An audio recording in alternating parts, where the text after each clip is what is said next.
नमस्कार, मैं हूं Amod Shrivastava. Amazing thought, amazing message, amazing information की दिशा में आज एक कदम और आगे। आज के इस चिंतन का विषय है निर्विकार उपासना, ऋषि चिंतन से साभार। आपको ये मेरा वीडियो अच्छा लगे तो लाइक करें, शेयर करें और लाल बटन दबाकर सब्सक्राइब अवश्य करें। साथ ही बेल आइकन दबाना बिल्कुल ना भूलें। आज के इस चिंतन का विषय है निर्विकार उपासना। कभी भी उपासना सदैव निर्विकार भाव से ही करिए। उपासना और आत्म शांति एक ही बात के दो पक्ष हैं। आत्मा जब अपनी आदि एवं उद्गम सत्ता की ओर उन्मुख होगी तो निश्चय ही आत्मलोक और आनंद की प्राप्ति भी होगी। आत्मा पर परमात्मा का प्रकाश पड़ते ही उसमें सच्चित आनंद के रूप में उसका प्रतिबिंब प्रतिफलित हो ही उठेगा, जिससे साधारण मनुष्य भी परमात्म स्वरूप होकर नर से नारायण और अंश से अंशी बन जाता है। उपासना की इतनी बड़ी उपलब्धि छोड़कर जो व्यक्ति उसके आधार पर नश्वरता एवं निस्सारता से दूषित बाह्य एवं भौतिक संपत्तियों की कामना करते हैं, अवश्य ही उनकी बुद्धि पर तरस खाने जैसी जी चाहता है। मनुष्य धन दौलत अथवा भौतिक विभूतियों को क्यों चाहता है? इसीलिए कि उसे सुख शांति और संतोष मिले, और बहुत से लोग इसी लक्ष्य को आगे रखकर उपासना में निरत होते हैं।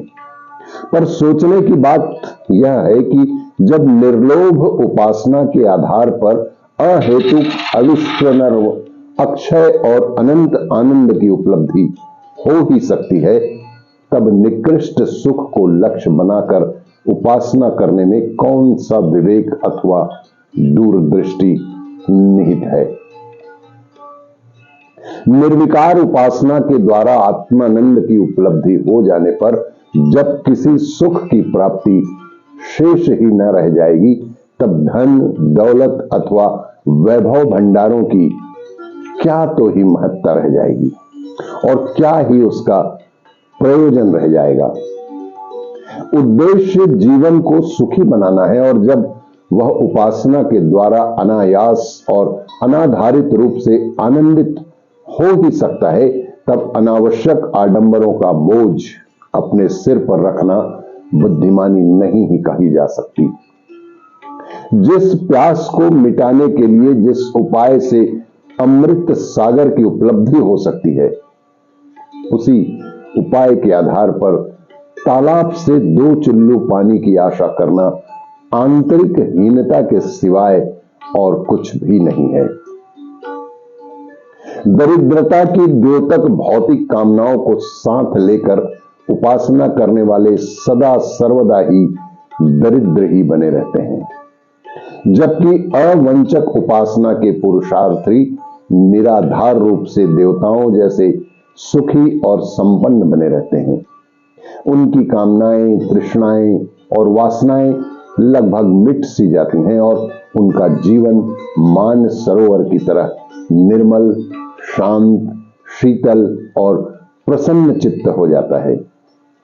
उपासना जीवन की सर्वोपरि बुद्धिमता है, किंतु जब यह निर्लोभ और निर्विकार रूप से की जाए और धन दौलत और भौतिक सुख साधन पुरुषार्थ और परिश्रम के प्रतिफल हैं, इनको उपासना के प्रतिफलों में जोड़ना क्षीर में क्षार मिलाने के जैसा असंगत बात ही होता है।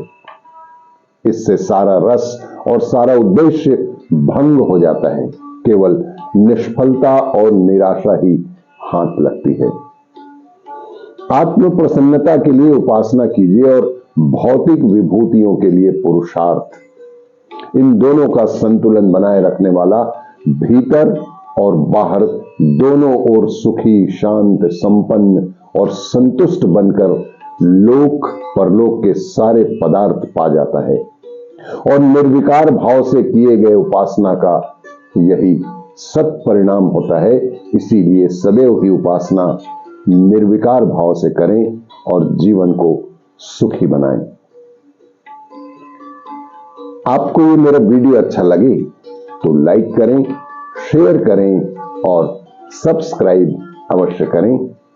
धन्यवाद।